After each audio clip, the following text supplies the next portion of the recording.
Look, the reason you have movie theater seats where you actually have to pay for your seat and sit in A6 and A7 is because of my mother. We would go to the movie theaters and we would watch the first show at, let's say, 11 o'clock. And she would be like, all right, this show gets out at 12:30. The next movie in movie number 3 that we're going to go see doesn't start till 1. But we can't go in there at 12:30 because they're going to be cleaning it from the last show. So you go sit in the men's restroom till 12:45, and then I'll meet you in there at 12:50, and we'll go get our seats. And then before you go there, and she'll get out her purse an empty popcorn holder, and she'll undo it, the one we bought the last time that she took home and emptied out. And because you're a kid, they gonna give you fresh popcorn. And when you get back, then you take these 2 hot dog buns, and you pull 2 hot dog buns, and you tell them you tripped.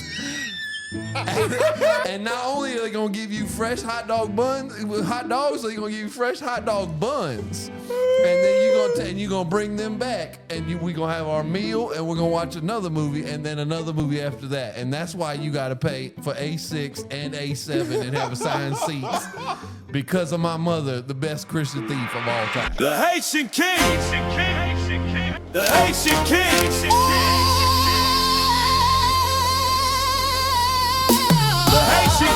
It's the Haitian Kings Podcast.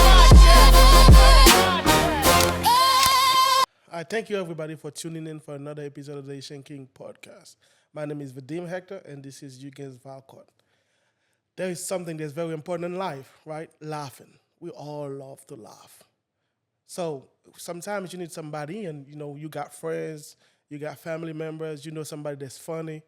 And then on season 1, we didn't have a chance to have somebody as a comedian to come to the show.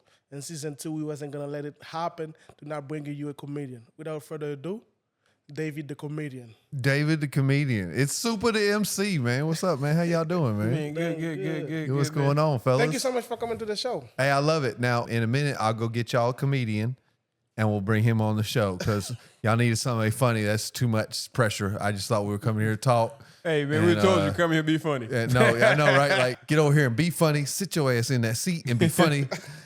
But it's really, before we get to that, though, so bring us back. It's like, give us a little background of who you are. So, yeah, I'm Supa the MC. Is this my camera, by the way? Go ahead. That's the people's. Talk to the this people the right people's there. camera. That's There where I you talk go. to them. Yeah. That's where I talk to the people. I was born and raised in North Carolina. I came down to Texas in the late 90s to play basketball in college. That's why when we were talking basketball earlier, You're right. I got a little bit of skills. But yeah, I've kind of been on stage my whole life, to be honest, since I was like 12 years old. Been on stages from singing to plays to hip hop music in my teenage years, all the way into my 20s and 30s. And then that kind of fell into MCing events and radio and all kinds of stuff. And then about 3-4 years ago, I just kind of fell into stand-up comedy, because I grew up listening to it and watching it and road trips, and like I've been around comedy and studying it my whole life. I love it. I love to laugh, and it kind of just became natural. And like I started an open mic. That's how I started my comedy career. I was like, we don't have an open mic in this town where I'm at in Beaumont, Texas, and that just led, let's go. It's what I should have been doing all along. And I love it. It's so much fun. Were you always funny? Were you like the class clown? Oh, growing yeah. up? Yeah. Okay. Like I used to get in trouble like for doing Michael Jackson in the back of like class. Like it'd be all the kids are back there listening. And I'm, whatever, just like playing around. And then like I would get in trouble all the time with teachers. Yeah. For just because But I mean, comedian is kind of like, it's like you have to be like on the spot, And Yeah. sometimes you go to like an open mic and then, you bum. Like, and that's kind of take someone like, you're like in a mental, you got to be like strong mentally. Yeah. Because when you make a joke and nobody's laughing, how you recover from that? And then sometimes you don't want it to take a toll on you. But how you deal with situation like that as a comedian? You have to know one thing, that comedy is subjective. So I can tell a joke to you find funny, and you might hate it. That's just how it is. So you can't ever take it personal, because something you might find funny, nobody might find funny. Then as a comedian, you have to change up and kind of, if you're trying to make it, I don't know, it's hard to explain. I think comedians get lost in just trying to make everybody fit into this mold in the crowd and stuff like that. And sometimes you just got to be originally you. So let's say they're not laughing. You got to figure out a way to just figure it out on the spot. Like it's so much fun. Like you're like kind of in the fire. So what that's like, I mean, you say so much fun. Does it feel fun in the moment, or are you speaking of fun now that you've been thinking about it? I find it fun. I really do. Some people might not look at it like that. I know comedians that they get scared to death of it, but like there's something about a rush to it. But like, I know this is good. Let me work this out, especially when you're working out new jokes. Yes. You know, if you're working out something brand new and like nobody's laughing and you're like, in my head, I'm going, oh, this is terrible. All right, let's keep going. Like because what are you going to do? You can't get afraid and jump off stage. You know what I mean? So it's like, all right, you're not laughing. I'm going to make you. I find somebody sometimes. You know, I find somebody in the crowd like that person's not laughing. I'm going to get that person somebody that like easy target per se. You would say it's like to, you know, okay, if this person is an easy target. Well, not really easy target, but like you'll run into people like are just make me laugh. I'm here to laugh, and you better make me laugh. And they're just sitting there, and they're just especially like in the front row, and they're just. And so like you're like they could be everybody laughing around them, and they're just. And then out of nowhere, they'll be like, and I'm like, yeah, let's go. I got you. Yeah. And that's all. And once you get, man, it's just, man, there's a joy in it, man. It's just like any art form. You know, like, music's an art form. It's such an art form. Stand-up comedy is such an art form. I think you get lost on how much of an art form it is. Because think of like a Dave Chappelle. Yeah. He could take some of the most craziest subject or like deep subjects and he'll make it funny. You know, just by talking about life or his own like experiences and things like that. So it's a great art form. I love it. But really since you make Dave Chappelle, who's like, you know, growing up, you was looking up to as a comedian? So, you know, I hate to say it now, but like Bill Cosby was like the storyteller, you know, like, yeah, you know, put the pills in the pudding. Anyway, so everybody has a Bill Cosby impersonation when you were younger. Anyway, like he was a great storyteller. Guys like Jerry Clower, which is a Southern guy, like guys my dad listened to, Steve Martin, Richard Pryor, Eddie Murphy. That's the best people I got into later because, you know, like my parents were real Christian and they, you know, there's certain my dad would be like, now, son, he gonna say something that you better not repeat, like just different words and like cussing and things like that. Well, you know, I'm listening and go, motherfucker, what? Like, you know, you're like, wow, you know. So, yeah, it's like, yeah, those are guys I grew up like. But I listen to everybody. Like, even to this day, I listen to I'm enamored by it. But do you feel like those people have some sort of an influence on you? Because I've listened to a lot of podcasts and interviews from multiple comedians, and I've heard some comedians saying a lot of times they don't like to consume other people's comedy because they feel like it's gonna affect influence per se their comedy. Yeah. So what's your input on that? So I've heard that a lot too. I find the same thing. I listen to a lot of podcasts. I like to laugh, and these are guys I enjoy. These are comedians now like Kevin Hart and Cat Williams and like all these different great comedians. Like, so just because it's like if I was an actor, I can't go watch good movies no more. Yes, you can, but you got to think about it. There's like, I don't know how you may say this, conflict of interest to an extent. For sure. And I get that, but like, and a lot of them will say that, I guess, because I don't want to steal a joke from this guy. Yeah. And you might do it now without even realizing it. And not even realize it. So, but I like if Kevin Hart drops a new special, I'm a Kevin Hart fan. I want to go hear what he's got to say. If Dave Chappelle drops a new special, I want to hear. That's just me. I don't mind it. I listen to everybody. But some comedians can't do that. I get it. But but the thing is, the reason behind it is not because they don't enjoy comedy. It's a lot of time. Let's just say later on, you know, while they writing a joke or something, they come up with a joke, and then they think to themselves, "Hey, that's my joke." And then when they find out, "Hey, that sounds like a joke," you know, Kevin Hart or somebody else said before. Yeah. And before you know it, they come with a lawsuit and so on and so forth. So the reason behind it is not because they don't enjoy comedy, but they look at it as some sort of conflict of interest. They're like, okay, if I'm making money, I'm doing all this is my line of work or whatever, I do not want to mistakenly tell a joke. I get that. Okay. I get that. But I tell you what, if I get big enough to somebody need to sue me because they think my joke was close to them. You stop watching? Come on. Yeah. Come on, sue me. Sue me because right now I think I had this towel and I got this phone on me. I'm in a company vehicle. I was like, I don't know what to tell you. I just come sue me. Like, Yeah, but I think I get it, though. I get I it. think comedian. I mean, I think there's still a lot of comedians still comedian. But they do. Things. You know, it's not like. I mean, I get it in the sense though. But anyway, let me ask you this. Yeah. You know, like because when you work on a joke, because you can say the joke, and everything is about timing, right? Yeah. Oh, for sure. So the first time you say the joke, it doesn't work, but sometimes you have to tune it, you know, to make the joke get get better. Yeah. So do you ever and then you end up writing like how many jokes to get you a special and stuff like that. How do you work? Saying all that, how do you work on your joke and your timing? Well, a lot of times especially when I hosted open mic myself, I have a stage I know I can get up every week. Okay. So I may have a concept of, let's say something that happened to me that week you know what, that was funny. I might talk about it on stage, and I'll put it in my phone. I'll put an idea in my phone. Or if, let's say all of us are hanging out at a club or at a bar or at a restaurant or at your house or whatever, and we're just all talking mess like guys do. We're all hanging out at the barbecue and we're holding court, and all of y'all are laughing about a story I'm telling or something. Yeah. I'll say to myself, put that in the notes. And I'll put it in the notes later. Be like, hey, we were really laughing at this. Maybe there's something there. And then I'll go up on stage and I'll just riff. I'll freestyle it just like I would freestyle a rap verse. Okay. And just start talking. And try to find the funny in it and record it. You know, record my set and then go back and write and say, well, this was funny. And you find as you write things and then actually sit down there and brainstorm stuff. Like there's a great comedian out of Houston named Barry Laminack.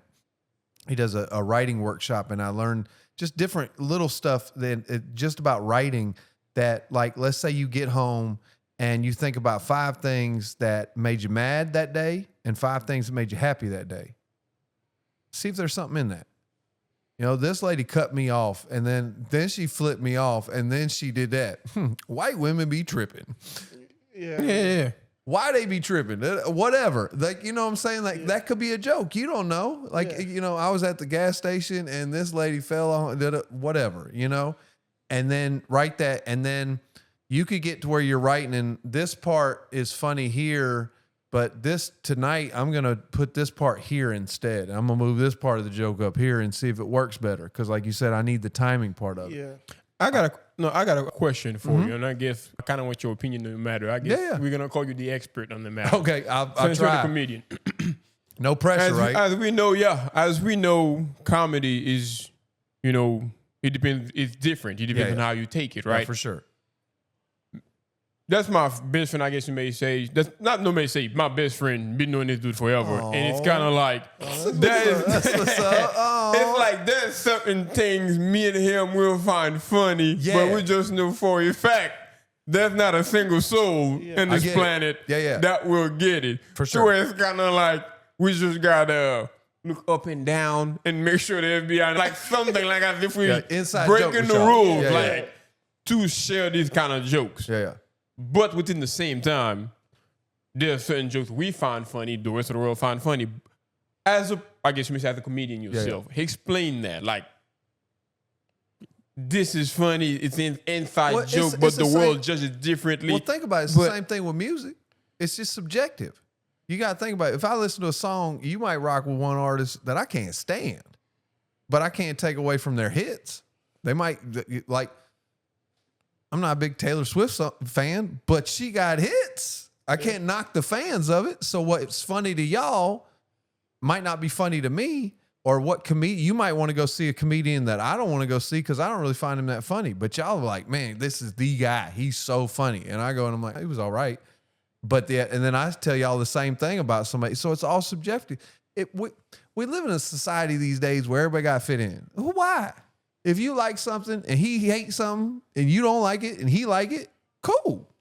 Yeah, but But that's the thing. Nowadays, okay, let me give you an example because I won't give a damn. Yeah. Come on, that's what I'm talking about. Now we're getting loose because he's sitting over here just proper. Let's go. Come There's on. certain thing me and him will find funny. Let me give you an example. Let's just Here we say go. certain conditions, let's just say, we're not even going to specify them. All right. Medical conditions. Okay. We find them funny. We're laughing. I get it. Enough said. Enough said. It's messed up. And you're going to hell for it. But don't worry about it. Why worry about it right now? You found it funny. Yeah. But it's just like you always feel like you're sinning Think about it. because you think it's funny. But think about it. Think about it. And he probably know what you're talking about now because he over here dying. This is the most laughter he's had this whole time. There you go. But think about it. When there's two things in life that you are your only original self if you really think about it. When you laugh, because if you laugh, that you can't hold that back. If somebody, because you'll try, like if something's real funny, you'll be like, Yeah. like, I don't want. It's so. And when you get scared, somebody scares you, you can't hold that back. Like you can't. I don't care how hard you are. You can't. The thug be. You scare that motherfucker, bitch up. Yeah, It's a natural you reaction. can't help it. Same thing with laughter. Laughter is just natural. But you know the what I'm thing saying? is, I guess the best route is, what's your opinion beyond the shameful feeling, I guess you may say, some people dare to feel if certain things they just find funny. It's just one of them things where it's like, this is how I look at it. I'm a comedian and I get on the audience a lot. I talk to the audience all the time. I love messing with audience members and I love picking on people and stuff like that. But I never want to offend nobody, you know? So if you're laughing at something that you know might be offensive, that's on you. Yeah, but I mean, But thing is, you don't get to decide that what's But offensive and what's not offensive. That's though. what I'm saying. That's on you. If I find it offensive, that's on me. You get what I'm saying? Yeah, it's subjective. It's subjective. But okay, I'm sure as a comedian, there's certain line, there's- even you tell yourself, okay, Well, that there's jokes smoke, I I've don't want done. it. Yeah. There's jokes I've done in front of like an all black audience or an all white audience, and this audience liked it, or that audience hated it, or vice versa. It just depends. And there's some jokes that I know it's probably not going to work at this audience. I'm gonna try it anyway. We're gonna see. Yeah. Because my goal is that this audience and this audience are all one audience, no matter where I go, no matter who I perform for. They're gonna come through there and laugh because at the end of the day, you spent your hard-earned money and you had all your troubles, you had all your stress, but for that hour you came to see Supa The MC, you laughed. The bills didn't matter. The wife didn't matter, the girlfriend, the husband, the dog, the sickness, whatever. You got out and you enjoyed yourself. Yeah. That's what comedy should be. The day, man, we're so stressed nowadays. Think about it. Work's got us stressed. The government got you stressed. Everything got us stressed nowadays. So if you come to a comedy show, that's the last place you need to get offended. Don't come if you don't want to laugh.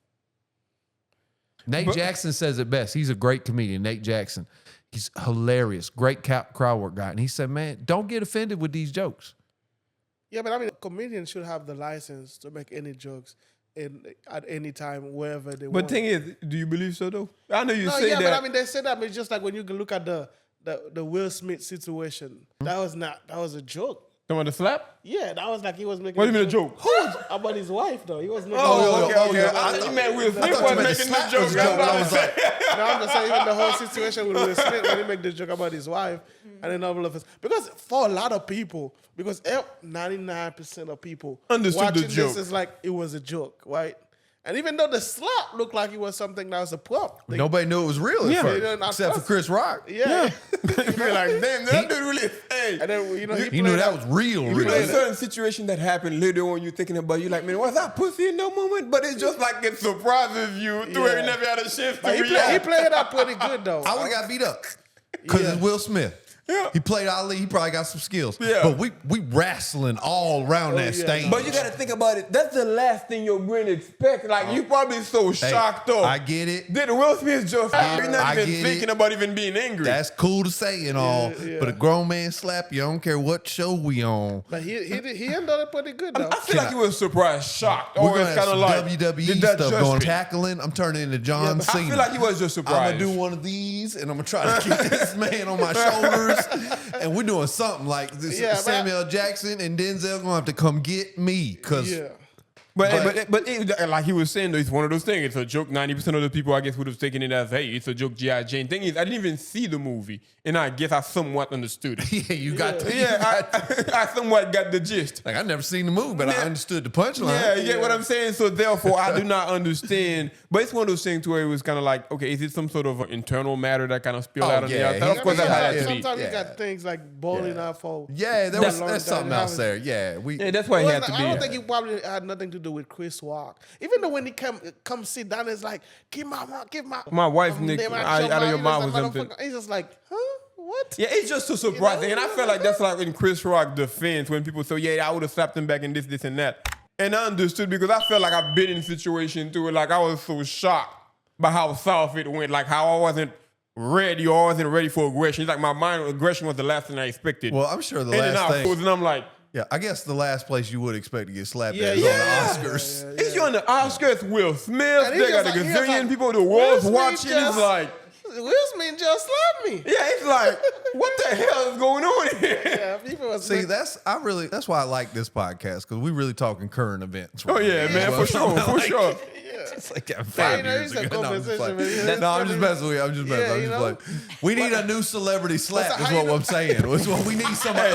Who next? You need to go out there and do it. We need a They new. tried to do Dave Chappelle, and that motherfucker got beat up quick. The next person who ran up on stage got he got destroyed. beat up. But But they'll talk about it on stage. But They whooped that. As a comedian, but the question, I I'm think it glad was- you brought it that way. okay. I got Let's a go question there. for him. You know what I'm 'Cause getting I've had at. some aggression. Comedian, as you said, sometimes you roast the crowd or whatever, Yeah. right? But I'm sure, what's the approach when you're roasting the crowd? Do you be like, okay, I can beat this dude up, let me roast him? No, Or this dude is an no. easy target, First of let me all, roast him? Or like, First what's the off, tactic I you never approach? think I can beat anybody up. I'm the most. I just don't ever look at. Who cares? But I try to. So I work with the crowd. I try to make it light. If I find people on dates, that's an easy target. You talk to couples. You know, hey, is this your first date? You know, if it's or they've been married, that's an easy thing. But like hecklers, like that actually want to say something during the show and interrupt you, oh, they can get it. And I got full clips loaded. And I've had people I got a clip online where a guy started talking mess from the crowd. And I said, hold on, man. I asked him a question, was nice to him. And the next thing you know, I had this man in his feelings and depressed, and we found out he was unemployed, and and I was like, we know, and I said something about his hairline and all kinds, God. and I was like, we know, and I was like, what do you do for a living? And he was like, I'm unemployed, and I was like, that tracks, and he was just like, and the next thing you know, it's like, I said, you wanted this, I mean, it just. Yeah. I have fun with it. I'm sure you did. You just have fun. Now, I've had some really aggressive people. Like I had a guy at a festival one time want to fight me. But it's because his girlfriend was laughing at my jokes. And he got upset because his girl was laughing, I guess, a little too hard. And then he said something from the crowd. So when he said something from the crowd, I said something back. And then she laughed even harder.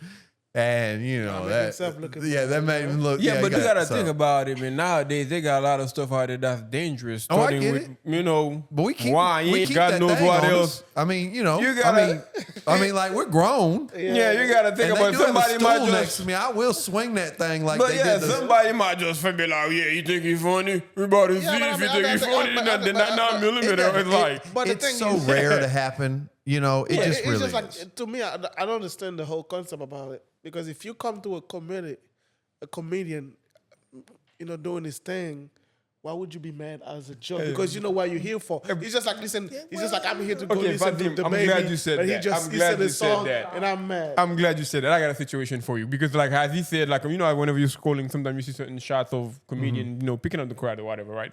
And there's this one too. I felt like the comedian went too far, and then that's why I'm asking you, how would you handle it? I would have still kept my cool, but I felt like he went too far. He was like, "Hey man, kind of like you said, first date or not or whatever," and he was like, "Yeah, first date," and then he was like, "That's probably like the third first date this week," like, and I'm like. Could you imagine you're on the first day? Let's just say if you're truly in love, this girl you've been wanting to be with, or whatever the fuck it might be. Yeah. And they got this dude letting you know she a hoe. I felt like he was pushing it too far. And the thing is, he went him, and he was like, first date this week, $100. Tell her, go ahead, let him know. Just let him know you're going to a rotation. He's just part of the rotation. Like, he was going him. And I'm like... I don't see what's not funny. But, okay. I don't think he was. That was your girl. Okay, think about the situation. Okay, so... First date, somebody you love, somebody going to him like that. So first date, you already in love? That's a you problem. I'm just saying that. If you in love already, first date, I'm just saying. I'm gonna tell you what. I'm gonna laugh at that. I'm just saying. I'm gonna laugh at. You know what? I'm just gonna laugh at that, and you're gonna leave it at that. People that understand will understand. I'm just saying if you just go see somebody, you say first.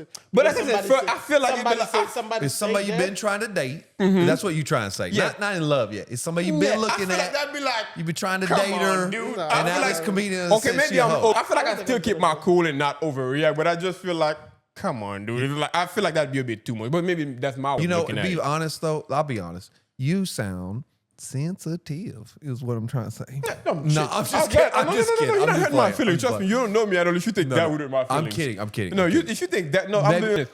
I would not say sensitive, but I just feel like, I guess, within that situation, The way he said it doesn't seem like it was offensive. it didn't, but I guess when I was looking at the reel and I was looking at the dude, the guy didn't make no scene out of it also. Yeah. He didn't even have nothing back. But you can just tell the way he was just shrinking, small and his shit. I could feel Because his he's trying to pain. look. Because I get that. Yeah, I would Because feel he's his trying to pain. look So that's cool. like, if you- Yeah, and and but- it's but kind of like, that- I'd feel his pain. But I'm First saying- date, Hey, you but should I'm- ask, I'm I'm just like, saying, come first- on, so dude. First date, you haven't done anything. I'm talking about like nothing ever happened.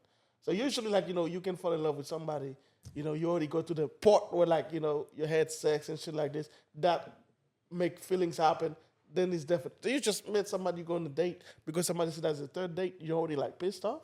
That's that only put me. If that's true, that only put me on my mind shift automatically. Okay, I know what I'm dealing with now. Now I can. It's different. Now, yeah. Now But that's what I'm saying, though. he If- tried to say then you can hit. is Yeah, what he now tried you to know, say. you He just didn't know want that's to the- say. But okay, that's what I'm I saying, got though. you. Is it You true? know Or that's that's not not true. You can hit. It's That's what also he tried- tonight. That's mean like, Now oh, you changed your mindset. You yeah, like, the you know, game this- is changed. Hey, It's but just the like, thing is, now you to cannot say even push wait, it even no further, more. but I feel like I'm the not. first date. Oh, Oh, well, but bet. But that's what I'm saying. The context he was giving it, he was kind of like, dude, you with a hoe don't feel so special. I feel that's how I took it. I get it. You know, But and I feel like I'll if be that honest. was me in that situation, As- it would have been like, come on, dude. But as far come as on. the way the comic said it, that's pretty light. Because I've heard some raw, man. Some comics don't like. That's cool. Like it could have been like he could have been like, oh man, for real. Man, it's the third time I seen this hoe out here today. He didn't say it like that. Like because a lot of comics will go out like will go that extreme. And what you gonna do? But to give it, You paid to get there. But think about it. First date.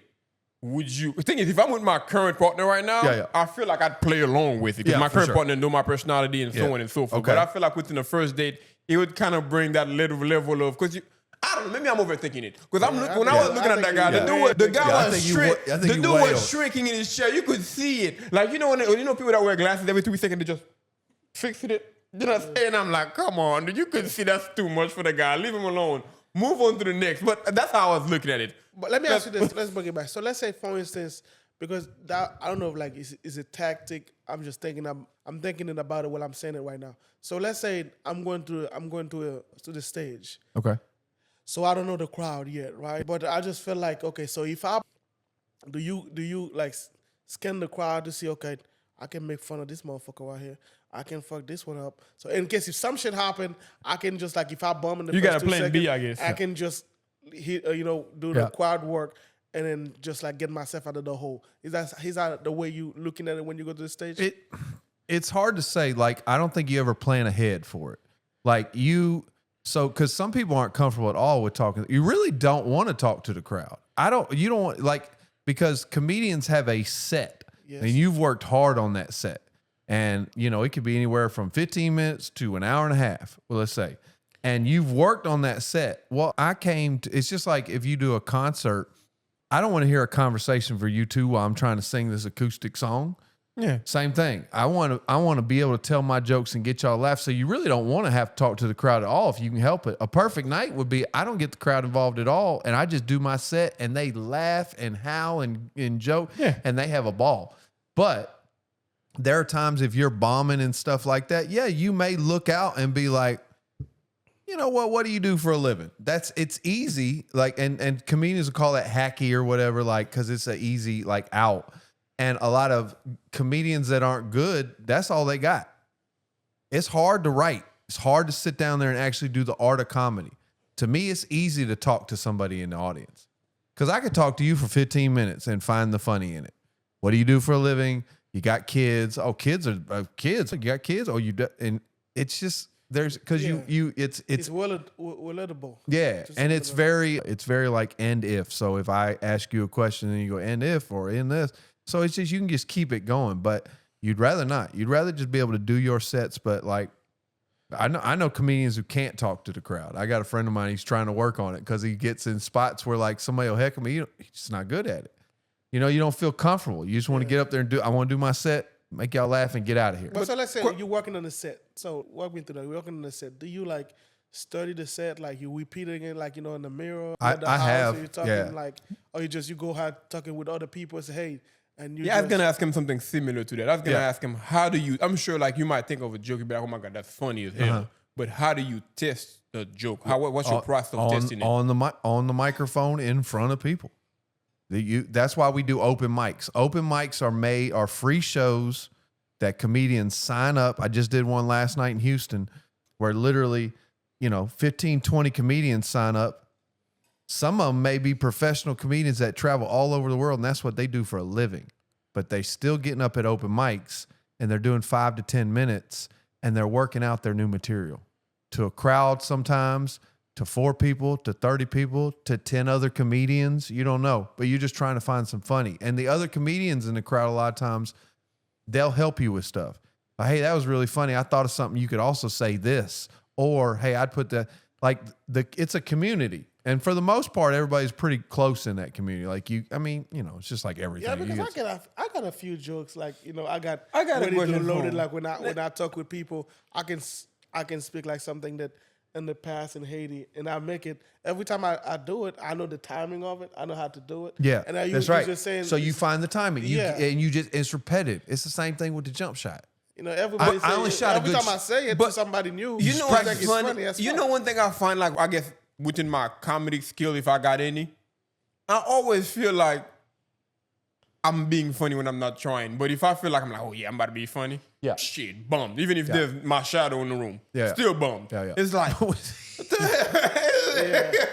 I mean, that's gonna sound like, and I'm like, let's just say if I'm talking to a girl or like I'm in a work environment or something, I'm like, yes, I'm about to drop this joke. Woo, and it don't do nothing. bomb. And you're just but whenever it's just me being me too, I'm not thinking about being funny, people are just rolling laughing. So think about that. Think about that feeling, and you're on stage with 300-400 people. Yeah. And you do a joke, and you just look out, and you're just like, all right, cool. That's what's up. All right, nobody laughed at that. Next. Yeah. But you go to open mics and you just work that joke out. And same thing Barry Laminack said, 5 minutes.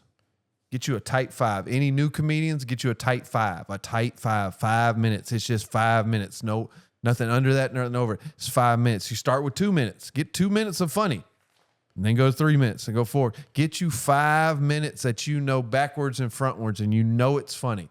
And like you said, where you talking about, do I practice in the mirror? When I did hip hop music, I used to practice in my laundry room, like out in the garage, and with a microphone, and I'd go up and down like I was slapping 5 with the audience and everything. Like I really practiced like it was live on stage. I'd sweat the whole 9.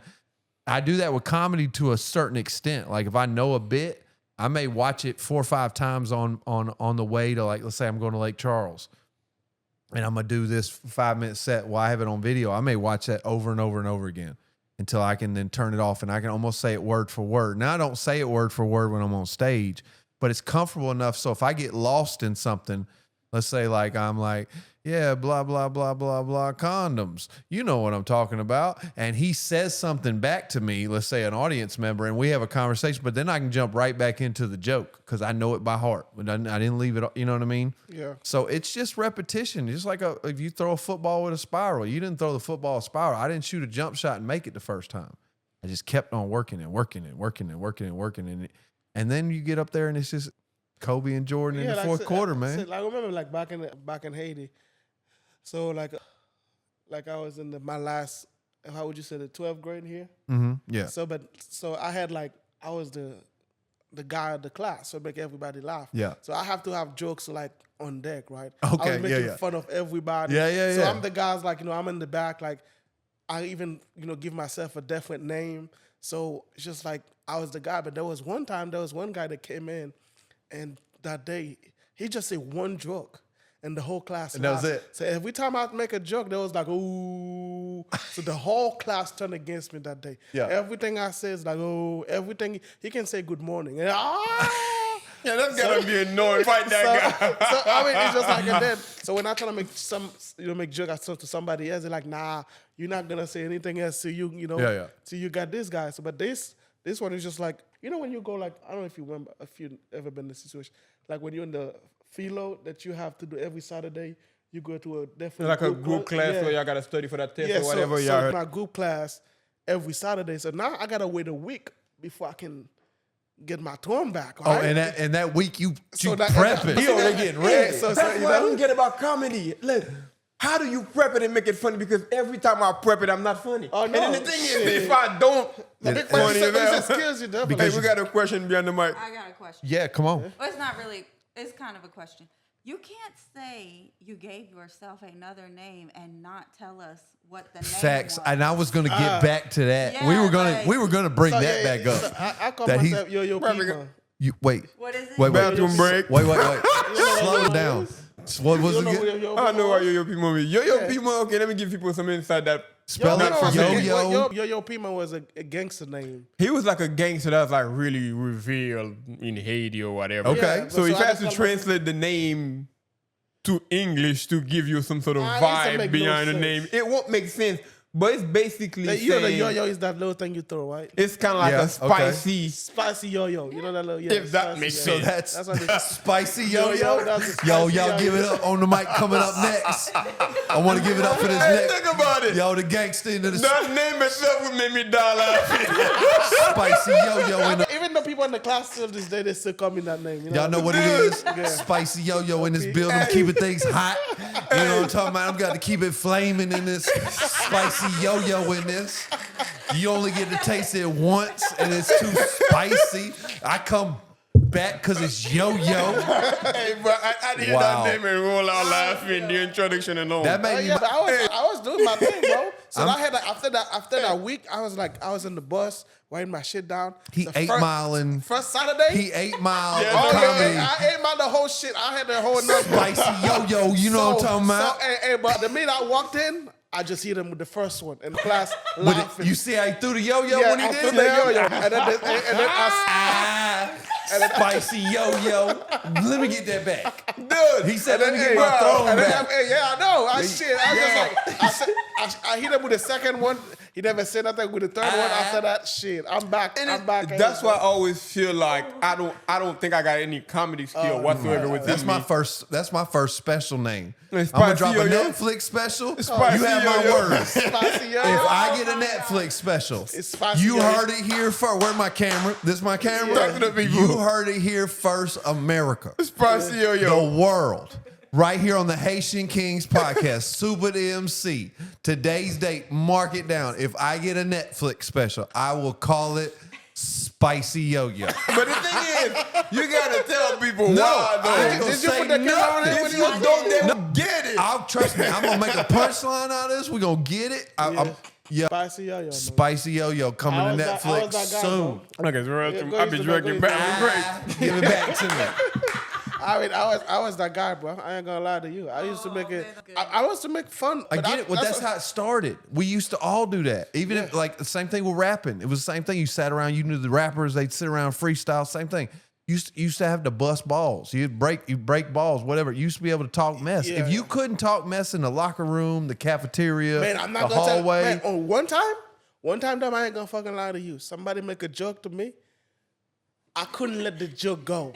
Because if it did, I couldn't take that name for him. Because somebody you can't put down No, the because Spicy Yo-Yo. no, so That's the thing, what we so the saying. thing is, let me get it. So I just get back to this school. This is a brand new school, right? Okay. So, but then, so I used to stay in the country, like in the city. Okay. So I'm going to school in the city now. Mm-hmm. So then when that's my first day in class. So, you know, everybody introduced themselves. I introduced myself. So I say where I'm from, right? Where I come from the school. So he said, oh, so what this guy was like, oh, so he's from like, oh, so you from the country. So you the motherfucker getting, running after the goats and shit. And everybody's laughing. So that was so cool so far, right? And then everybody's quiet, the teacher's speaking, and this motherfucker say, man. And everybody loves that shit. You mad. I say, fuck You them. mad. You ready to fight. Because the thing is, this is He when reached you're in in the his school. bag and he got that yo-yo and Hey. he started with that Tabasco. Hey, I He said, started man. putting it on. I said, man, I'm about to if you, spice it up for y'all. I You say, about to get this Hey, spice. think about it. The whole class, like the whole school, if that shit go, and this motherfucker, every student that see you just say, "Bah." Oh, You don't want to be the good. You don't want I to be don't the be kid. that guy. No, You was going to end up being the bad I kid said, if "Ma- you hey, didn't. man, I said, man, I was ready to fucking. Man, you fight. moved school before you let that happen.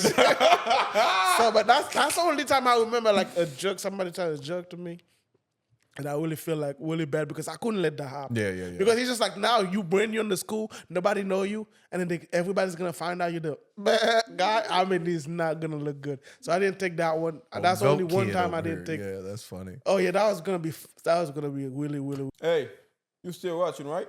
That means you're enjoying it. So follow, like, share, subscribe. All right, let's get back to the show. Really But bad. let me tell you what, though. I'm sure like one thing I've always heard that everybody that's the funny guy always said too much to where they got within too much trouble. Whether it's just at a park or within on a stage.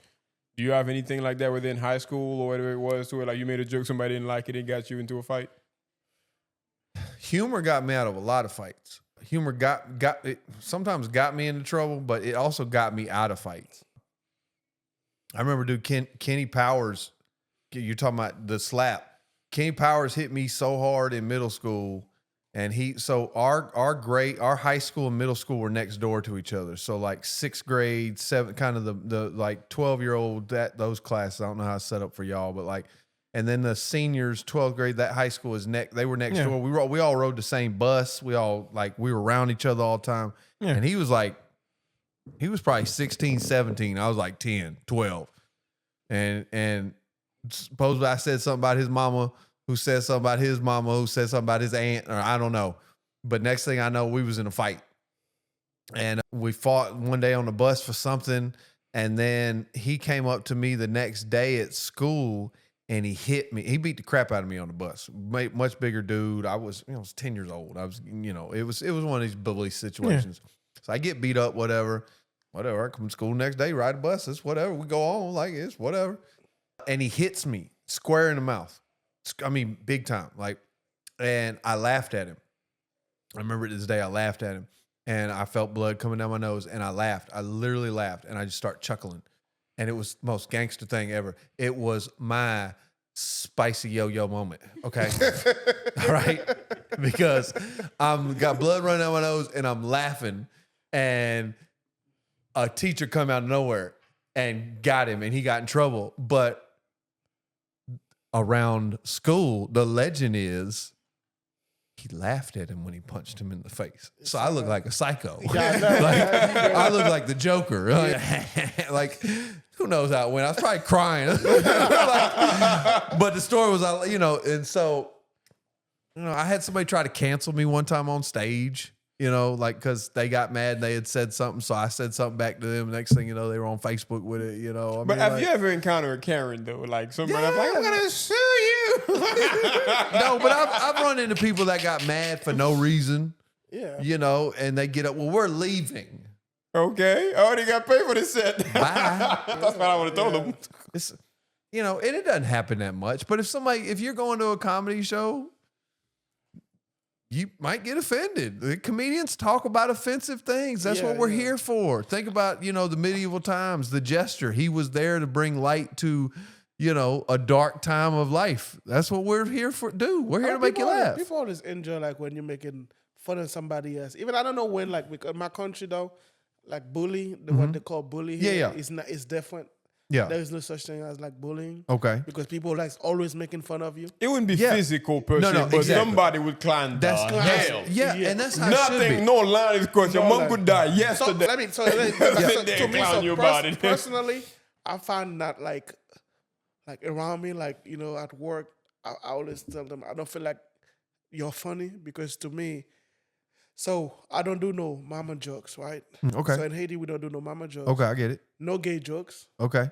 So those two things, a lot of people, that's where they find they're funny at. Yeah. So if you don't make no mama joke, no gay joke, and you still funny, you true funny. Okay, I got If you're gonna have to be make some joke about somebody's mama or family, I get it. There's no other. I get Other it. than Yeah. me, because in Haiti, that shit gonna get you in trouble. I get it. I But totally other than understand. that, you don't do a lot of guys here, especially they do a lot of gay joke Yeah, I with each get it. other. Yeah, yeah. I don't do that. But other than that, if to me, if you can make those, you can take those two categories off, and you still make funny. You funny to me. Yeah. Well, it's like I said, everybody has some people have a line, like like Like you a said in Haiti. threshold, That's and you may find something that person is like, well, that's funny to me though. Okay, well, it's not funny to you though. Yeah, because You know, like when I come it's- here, it was weird because everybody's like, "Your mama." This, in Haiti, I don't we do mama jokes We either. never heard that. I don't because it's really- like, 'cause- man, you get fucked. Yeah, you get. I had fucked. trouble with it because so Somebody's- I lost my mom a few years ago. I'm sorry to hear that. And like she's my mom, so like, Yeah. and I remember I was doing I was hosting like a trivia show or a bingo show or something, and where I'm messing with the crowd, and this lady's just like, well, your mama, and it was recent. It had just like gone. I was like, she don't know. Yeah. She don't know. I was like, well, your teeth, and I just started I lit her up a little bit, probably too harsh. Yeah, but yeah. I was like, yeah, with your forehead, like, like whatever. But like, I get it. I understand. Yeah, like, because it's- hey, this is a willing family's close, so I understand. Nobody ever make no mama joke. Well, and it's even though culture. somebody wanna, if you wanna do a mama joke, I'll tell you I don't do no mama joke. Yeah. But you can go ahead. I'm not gonna get mad at it. Yeah. I understand it, but I'm just saying Well, I'm not gonna be the one. I'm not gonna. Well, it's different in different cultures too. There's certain things you can talk about here you can't talk about in a certain country Yeah, of or course. whatever. So it's all cultural too, Yeah, and I there's- mean, if you want to make joke about my mama, I'm not gonna get mad at you, but I'm not gonna do it back. But you're not I gonna feel do it back. Yeah, I'm I not get gonna it. get. I'm I not gonna told- go back because I respect that. But I'm just saying, hey, I same don't thing do with my that mama lady. joke, I you know? wasn't mad at her. It was just one of those like, oh, that's a bad time. And if you knew, because she would probably felt bad as heck, like, Yeah, but she don't know. really, Mom, did you hear this bit? Like, Yeah. But let me ask you this though: what's the hardest? Let's just say if you have to explain it to somebody that's not a comedian, what's the hardest part about being a comedian? two things. I think one, finding your original voice.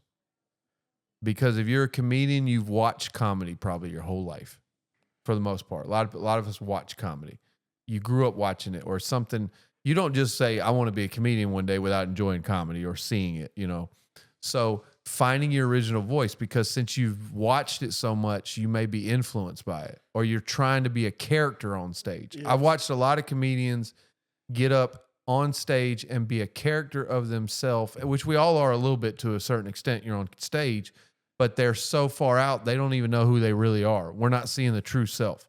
When I get on stage, you are going to learn that I'm a single dad, divorced, been through some stuff. I'm going to tell you about my life. You're going to get me. I found my voice in it.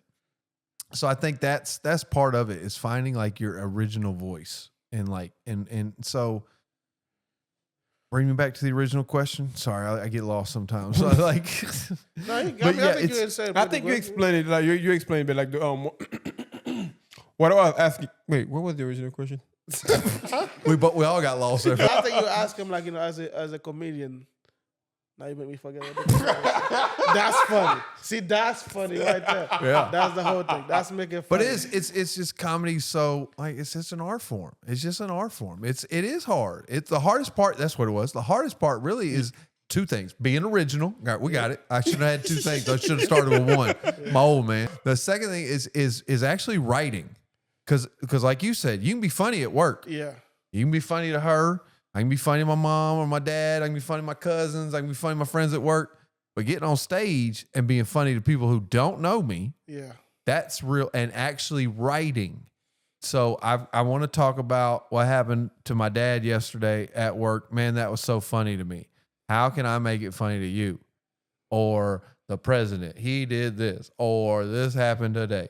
How can I make that funny and then make it funny to you? So actually sitting down and writing an actual joke. Because I feel like the reason I even got into comedy is so many people say, you need to be a comedian. I had actual stand-up comedians tell me, you need to do comedy. Because I would MC so many events and weddings and things like that and be funny as heck with the crowd. I'd always get people laughing. I'd tell jokes and stuff, and they weren't written jokes, but like just stuff where I'm MCing and getting like, or at like, I'm making fun of audience members as they walk by at like a big festival. I did a whole like art mural festival one time where literally I had to bring up every band. So in between the bands, I'm just talking to people as they walking by. Okay. I'm roasting this, but look at your outfit. I said, whatever, for 30 minutes straight. And then the next band gets up. And that's how I started honing my craft at it. So, but that's to me, easy. Let me talk about your shorts or your shirt or your friend or whatever. You know what? I feel like I'm not to interrupt you real quick. I feel like we should end the show with you roasting each of us. But go ahead. Go ahead. I'm good. I can tell that dude was thinking of nothing like, you got no idea what I've been waiting to say. I'm good at that too. So be careful. Yeah, we don't want to start. It's been friendly. It's been fun. I see this man was trying to You know, you said you didn't want to show off your ashy ankles. That's why you had the high socks on. We don't. I can't take it. You've been under the light for a minute. We want to be cool. We don't want I you. can't take it without even firing back. That's what I'm saying. how well I can take I don't it. want. We're not. We just met. I mean, we want to be. Maybe episode 2 the Super You know comes what? I back. can take it. Yeah. Can you take it? I can't take it without even firing back. We're not going to do that. We're not going to do that no, but- because he but the took thing 4 is, so- hours to shower before we got out here, and I'm not finna insult the host in his own podcast studio. That after Black History Month, he made the white dude sit out there for an hour. And I'm just kidding. Hey, so you know what though? It's Yeah. funny though because I'm glad you say that because I was like, as a matter of fact, I was on the phone with my mom and I was like, hey man, can you believe this? I got a white man waiting on me. Yeah, Your son made it. he did. He's like, you know I got what? a white man He waiting. goes, This is not 1962, mom. Yeah, We got a Man, white man. your son made it, man. They ain't make Chuck wait. I'm just saying. That's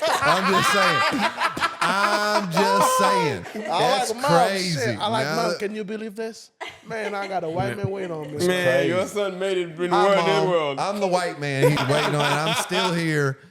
I had to wait when I got inside. He said, I'm gonna milk this as long Oh as I yeah, can. I'm gonna just get that white man waiting on me. Yeah, But let me ask you this though, because the whole thing about being funny is storytelling, right? Yeah. I know it's just like it's something you have to. It's Sometimes you gotta develop. sometimes it could be different. It could be one-liners. It could be stories. It could be. But all I feel like different. the best comedian, like a Dave Chappelle, like Kevin Hart, like is the storyteller. That's how I feel. You know, it's because like when you say I can take your joke, and you can say a joke, and I can take it, and the way I say it, Mm-hmm. I can make it funnier. You get what I'm saying? Some people can take the same joke. You can say, "Hey man, this is the joke you're gonna work with," and it's just like the delivery, and Yeah. how you how you say Timing, it, delivery, the timing, everything, and, yeah. and sometimes you just like the way you explain it in a sense. yeah. So do you? I feel like storytelling for me is be like the best way for a comedian. How you see Well, it? that is probably 90% of my comedy is stories. And it's hard. I think it's harder to do stories because you have to find the punchlines in the story itself to get you to the main punchline. Yeah. If that makes sense. Yes. Like, let's say I have a story and really the ending is the funny part is when he fell out of the shower or whatever it is, whatever goofy hijink happened at the end of the story. That's the real punchline. But I can't tell a 5-minute story and then you only laugh at the end. So I got to find the funny Yes. parts in between it. You know, I think that's the art of it. Yeah. I tell lots of stories. I tell, especially about my mom. You know, I tell stories about my mom was like the best Christian Bible thief of all time. Like she was this good Christian woman, but she'd steal from restaurants. Like we never bought sweet and low or sugar because she'd take every packet off the, you know, like stuff like that. Like Yeah. I tell stories of, in real life. Like that was real life. I remember going to buffets, but we were too broke. So she'd pick one kid. She'd empty out the purse, fill it with foil in Ziploc bags. And then before we leave, you went and got plates of food and she put all that in there for dad and sister at the house.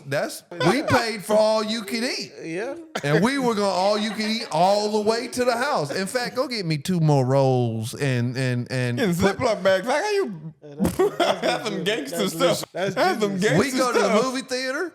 The reason you have movie theater seats where you actually have to pay for your seat and sit in A6 and A7 is because of my mother. Okay, look, this is your clip. You ready? Because of my mother.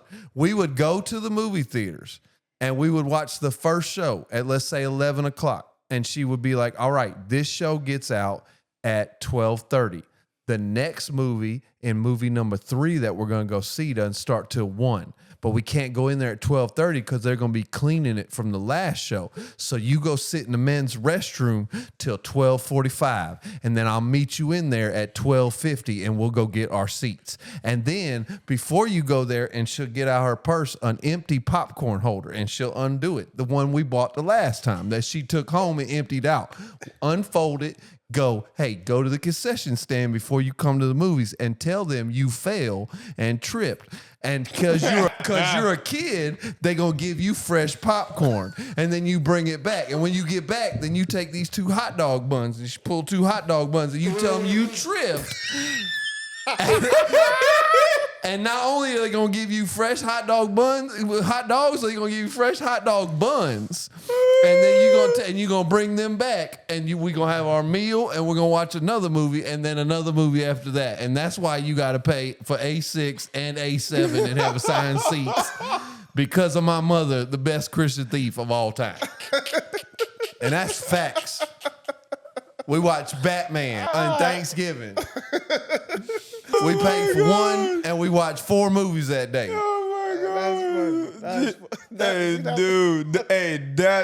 That is true hilarious. story, though. The fact that she got it down to a perfect Got it science. down to a perfect science.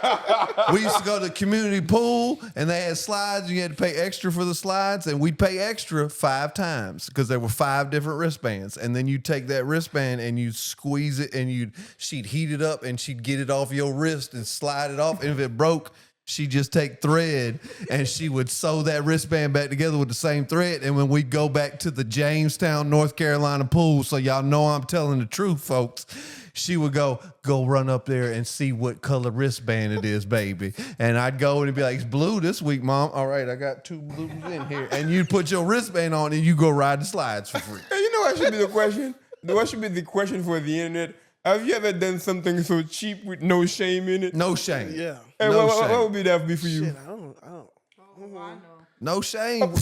Let it do it. The only time I felt like I remember like blame fucking Didi for this shit though. So I never fucking that. So it was just like it wasn't that. I had my first son, and they go and What I'm talking about. they give me the hospital give you a coupon Yeah. for a restaurant for $30. Oh, But I remember. okay. All right. So I And remember it's a fancy restaurant. it's a Okay. fancy restaurant. So Okay. So I remember his brother had his son before me, and they give him the same coupon.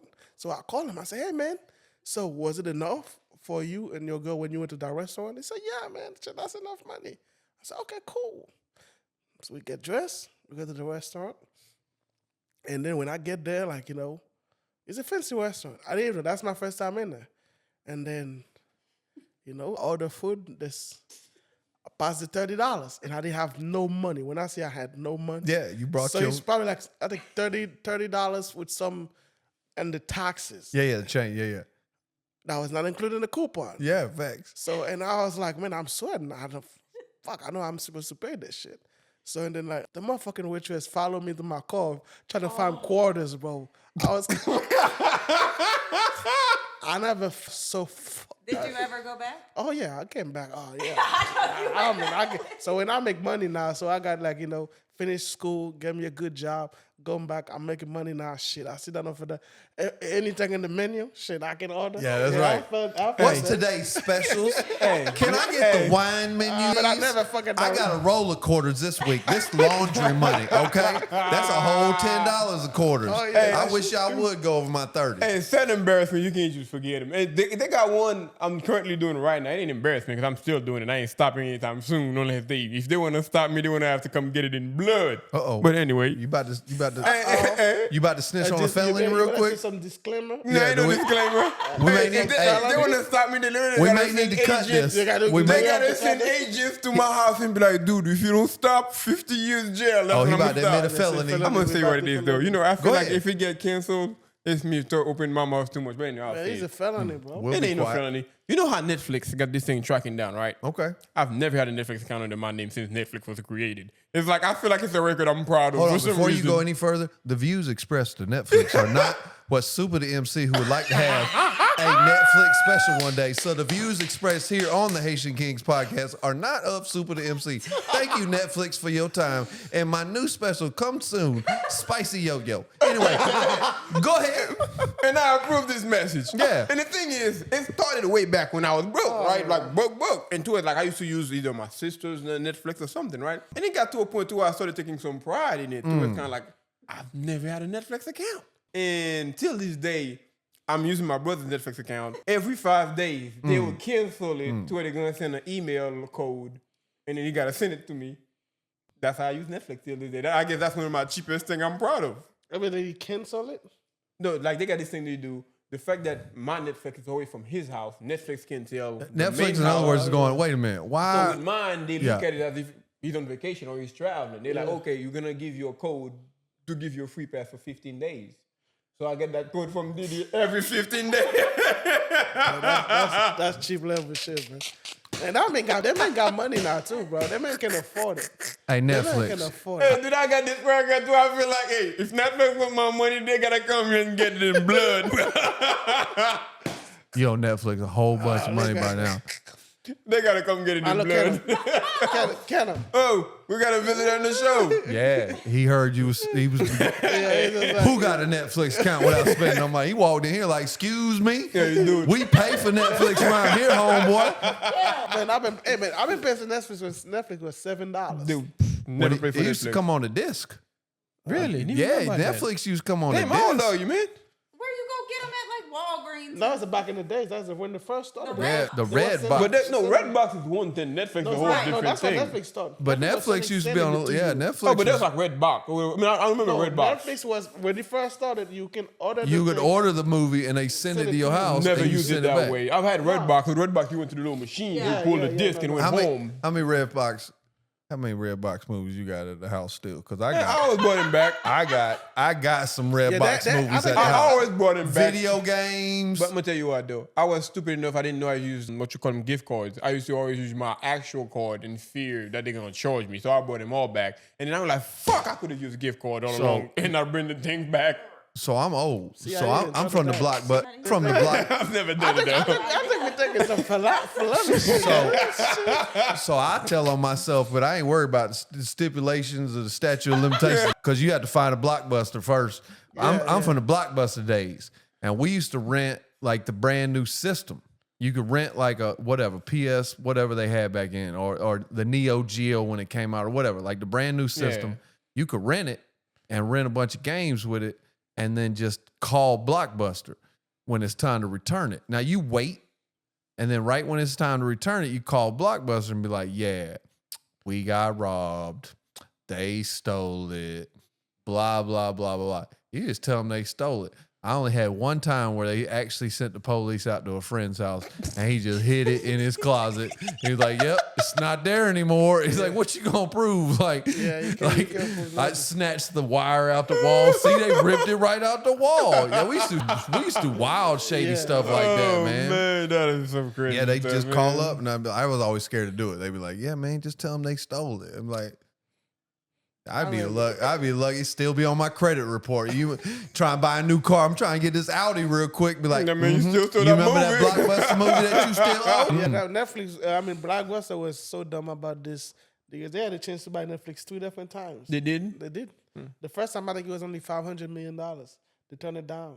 Okay, wait. Then he ended up Who being knows? $2 billion. Who knows? Who can predict the future? But I remember Redbox. I used to always return my movies. I gotta say that for the record. But like by the time I found out I could cheat, yeah, we had Netflix and we had like it was kind of like them because I know this. I think it's funny they still got them. Nobody. No, they don't have them anyway. They're still around though. Are they? I've never seen one. Go to Walgreens. Yeah, Redbox? Yeah. They'll still be there with still dust be there. all over them, and You know what's funny? A few years back, you know who I saw renting a Redbox movie? Peter? And I'm like, dude, what the fuck are you doing? you can find like old movies like Boomerang. But in it or this, something like when I say a few years back, I want to give or take 2024, 23. And I saw this old friend of ours renting a movie, like Netflix bin pop, and we got like everything Yeah. you could ever want, on, like digital.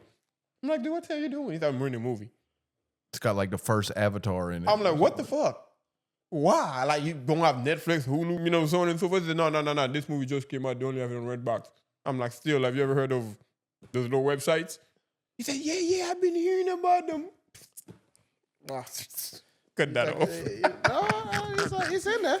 It's in there. We ain't doing nothing about that. That's what I'm saying. It's nothing bad. I'm just letting He people didn't know say they no out there. I there. didn't create them. Yeah, he So didn't say technically, I didn't commit any law. They were just out there. Yeah. I didn't create them. But anyway, It came out too. The funny thing is, you set it up like it was this real like. Look, I'm just gonna let y'all know. I don't know if I should say it, but like it was like a real gangster thing. It was come like I smuggled dope, and it was more like I got a Netflix account I've never used before. I'm sorry to disappoint, but Yeah, hey, I feel like it's a record. How many people you know that can say they've always used Netflix and never paid for it once? shit, Netflix is so expensive nowadays. Yeah. It's like $30. Yeah. Hey, how many people you know? Especially if you add like somebody else like to it. Yeah, Yeah, yeah. like you add. I mean, I don't know why they were trying to do like the thing with where you like if you got somebody else somewhere else, you have to pay an extra $14 for them. That's some bullshit. But that's what I'm saying. That's what they do. And you know what's Well, funny? yeah, and that's what I'm they not do. even gonna go that far. Let's start for another day. But Like I said, Netflix, we're good. We're good. I promise. You know, hey, we're good. make sure, hey, like I said, that man does not approve this message. That's just me. Make sure that man gets. So from your best set, right? From your set, give us like a. I mean, you already give us like two of them already with the one with I your. mean, I've been giving y'all jokes from it all night, really, to be honest. But like, so give me another, give us another one that you just have like is the one in your best set. Well, I talk a lot about like my dating life. You know, I dated a black queen for a very long time, and we're still real close. So I talk about her and her family, her kids, and stuff like that a lot because it's a big part of my life. And that's fun to talk about too because like the different stereotypes between a white family and a black family and things like that. So like my very first girlfriend was a black girl named Ronisha. No way. A black girl named Ronisha. It don't get more original black than a name like Ronisha. And then I feel like they should give you a black card after that. and what made it so bad was like we were young too. It was like 12, 13 years old, and I'd be like Valentine's Day, you'd be like, dear, The fuck? or it might be a dub, baby, dear baby, you know, like yeah. So like that whole stuff like that. Like I just talk about life, man. Like if you can find the funny in life, man, I love to talk about. So give life, us your best man. set. Give us What would be your best joke give me per what's se? your The best Jake joke. that's like rip the house, make everybody go crazy per se. Unless you like look at the camera and tell them. Put them in the spot. Go ahead. It just depends. Like the mom stuff I did earlier. That's that's like, pretty awesome. that's So funny give us stuff. another one like that. Like Now it's- you're on stage, so let's set it up, Willie. No, we're not gonna do that. That's not how you do it. That's not how this works. Like dance, motherfucker. Go ahead. Be funny right now on cue. Well, I hear I know we've been laughing this whole time, but right now I need a joke. Yeah, we were just like we're gonna be Knock, serious. We're gonna do our best to not laugh. Knock knock. And then you're gonna. Be No, funny. I'm with you, Ray. You ready? Yeah. Knock knock. Who's there? The police. Oh no, motherfucker. Yeah, see, it's not funny no more. Is it? That's my best joke right there. It's funny no more. No, I'm just like. No, you want to know what one of my funniest jokes I actually do everywhere I go, especially with black audiences, is I get up there and I start out and be like, "Look, I get it. I know what I look like, but no, everybody, calm down. I'm not an undercover police officer, okay?" Like, it always gets a rip because everybody was like, "Oh, we're good." Like, and I'll see somebody dude. like she just breathes out, like she wanted to be like, "Who is this I'm crack gonna ass tell you a cracker?" funny story real quick. Since Are you sure? Because none of the ones No, you this- have so far have been him. I'm just playing. We're still waiting on the first But hey, one. check this out. I'll tell you this. All right, here we go. Like, you know how a lot of people say police this, and police that, whatever, Yeah. bro. And I'm like, I don't give a fuck what kind of gangster or thug or whatever it is you are. Like, whenever you see the police, you're scared. Like, there's this little butt clenching moment, and I'm gonna tell you about like my story. And I'm sure y'all heard about this thing that currently happened. I want to say give or take about a year ago, but this guy that kind of killed his girlfriend or something like that. Okay. Went to work, and the marshal had to come get him at work. Yeah, okay. People that knows about the story are familiar with it. Okay. And it happened actually. The guy when they came to get him, he worked at my job, right? And when it came to get him, and they called me on the radio and said, "Go up front, go move your car or something." I'm like, "The hell, what do you want me to move my car for?"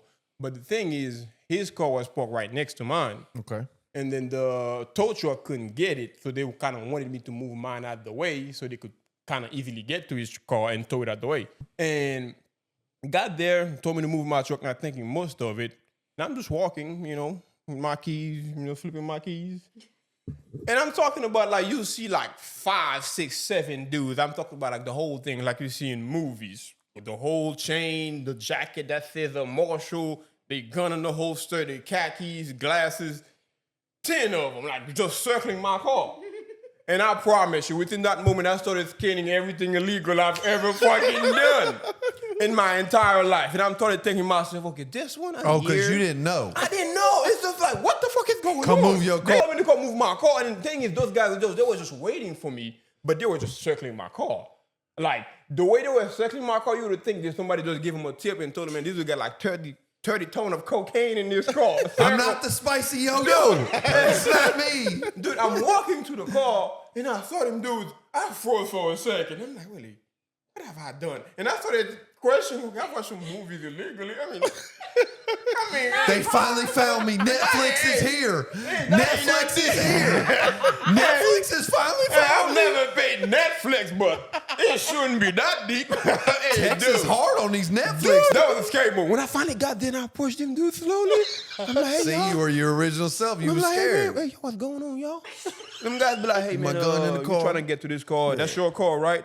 And that dude said, yeah. And I'm like, yeah. He said, can you move it if you don't mind? Absolutely, officer. Yes, I'll be sir. right No at problem. you. And I'm like, but I'm thinking about, hey, dude. And that's why when people say, it's just like, you know them, hey, them dudes are 30 deep.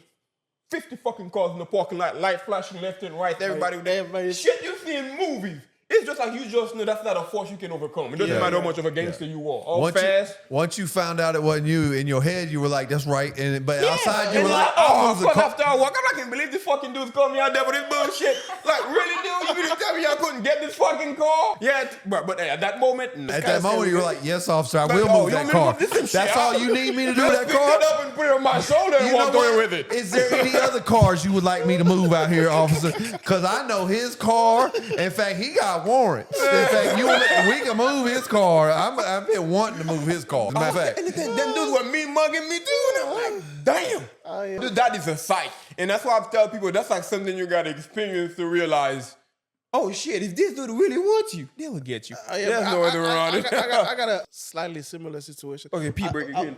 Go ahead. He can drink nothing. He drink liquor. He got to pee a lot. So I was like at Soella. I was going to school, right? So, those websites you go watching, movies. Okay, yeah. But I didn't think I wasn't trying to watch movies. I thought I was watching Porn. like Wall Star. He was watching bad stuff. Don't Yeah, let so him lie then to you. and Yeah. then so when I clicked on it, and then he opened those porn sites, and he shut down the computer. FBI, we got your fucking thing. Oh yeah, like those. I'm like, what the fuck? yeah. I'm scared. So I fucking unplugged the computer, turn it back on. But at that time, there was a cop coming to the school. This motherfucker come to the school like he's a student. Yeah. But at the same fucking moment, I'm watching this motherfucker walk into the class. I was so scared. I'm like, oh shit. Oh, it was just a coincidence. But you, how old were you? I don't know. I mean, I was just like, I was in my 20s. It was like I was in early college. I'm like, what the? The timing was so perfect. Yeah. Because they say like, the computer say I got your username and everything. FBI, whatever the fuck, and this motherfucker's walking. Bro, I just left the computer. I never get back in. I go sit there somewhere. That was very perfect timing. Scared the fuck out of me, bro. I never go after that. I never open Worst ever again at Soella. Fuck that. No, really? Yeah, because I opened it and they sent me to a fucking porn site. And then The computer shut down on me and And said, then a cop walked in. he said, I got your username and password. I know we know who the fuck you are. So I fucking turn it off. Because you can't do nothing after that. I turn it off. And then this motherfucking cop walking in there. He's a student. But he was just so... I thought like this motherfucker come for me. I think like, hey, you see that's the fastest 911 call you ever had. Oh, I remember coming home from a club one night.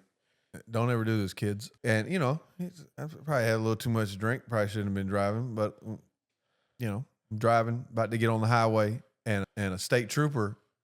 I'm on the feeder and I'm coming, to merge. And there's a state trooper. We're going side by side, and I'm looking at him. He looking at me, and I'm looking at him, and I'm going, I'm going to jail tonight. He about to pull me over, and I shouldn't be driving. There we go. And out of nowhere, you just see, and this car flies by us doing 100 and whatever, Camaro or something. And I looked at the state trooper because, I could see him in my window. I go, and he goes, with his hat, and he took off, and I was like, Lord, I'll never do this again. I appreciate that angel you just said in that Camaro right there, now, God. And the Spirit talked to me, and I thank you, Lord. Man, Hallelujah. won't he do it? Hallelujah. And won't he do it? Won't he show up on time? The Lord is always on time with the Camaro at 145. Whew, boy, I went to church the next day. Yeah, it was bad. And then that's why I tell people, man, I couldn't be a criminal because living like that day and night, where it's just like every time you see a cop, you whoosh. Nah. I got in the first time I moved when I first moved to Texas. It was 1998. I'd been here maybe 3 months, if that. And I was coming home from a girl's house. It was like 2 a.m. I got pulled over for speeding. I was doing 35 and a 30. Pulled over, no big deal. I was completely sober. You know, it was no big deal. Had a good time with this girl. Came home. It was just late at night. So I get pulled over for speeding. And the cop's asking me all these kinds of questions. And he runs my license. And next thing I know, 2 more cars show up. It's weird. It's a lot for speeding. And I have a rule. If more than 1 cop car shows up, something wrong. you're going to jail. Yeah. You're going to jail. That's how it always is. If more than 1 go, you going. But they do that sometimes for no reason, though. I don't care. If more than 1 come, I'm going to jail. I just know it's going to happen. That's something. You need 1 for a ticket. 2 is jail. 1, I'm just saying. Yeah. So that's what I'm thinking. I'm like, I'm going to jail for something. I've only been here 3 months. I don't have a traffic ticket in this state yet. I don't even have a state license yet. It's North Carolina still. Like I got to, start asking me questions. They get me out the car. Long story short, they were looking for another guy with my same name who had warrants for armed robbery. Oh. They had me in cuffs the whole 9 and were like, so you don't know nothing about no armed robberies in Dallas County, do you, boy? And I was like, I've never even been to Dallas, sir. And it's like, oh, I'm sure you haven't been to Dallas, mister. you know, because like some cops get that authority thing going. And I'm like, nah, I actually haven't. Oh, I'm sure you haven't, mister. And I'm like, nah, I've only been here like 3 months. I've only been in this town in Texas, in Houston. And they're like, yeah, I bet you've only been in this town. That's kind of fucked up. He just keep repeating everything you say. You'd be like, yeah. And officer, I had an omelet this morning. Well, I bet you had an omelet this morning. You're like, what? It's like he's messing with you. Like, hey, you don't believe me? What the hell? It ended up being a guy. They were like, and they get on the radio and they're like, give me a description of the thing. He's like, yeah, it's 5'5", long blonde hair, 285 pounds. And I went, shoot, I think y'all might have the wrong guy. Unless I grew 3 feet, grew my hair out, and lost weight all at the same time, I think y'all got the wrong dude. He was like, you smart mouthing me, boy? No, sir. No, sir. But omelet this morning. Oh, I bet you did have omelet this morning. He felt stupid. Yeah. He probably felt stupid. They can't take it. Yeah, there was like 6 of them by the end of the night. And they were like, and he still wrote me a ticket for speed. Oh, I'm sure he did. Like 45 minutes. I was like, oh, you still giving me a ticket? Yeah, Okay. They should have put a giant for down that. But have you ever tried to, jerk your way out of a ticket? I mean, you're a comedian. No, I Not don't play really? with cops. Oh, you don't play with cops? I agree just with don't. you. I agree with you. I always felt like, hey, look, whenever a cop pull me over, hey, dude, I don't give a fuck what the ticket is. Get me the hell away from you as Now, fast I will as say possible. this. In my neighborhood about 2 months ago, there was a cop, and if you know my neighborhood is real quiet. It's a lot like the neighborhood we now. It's quiet.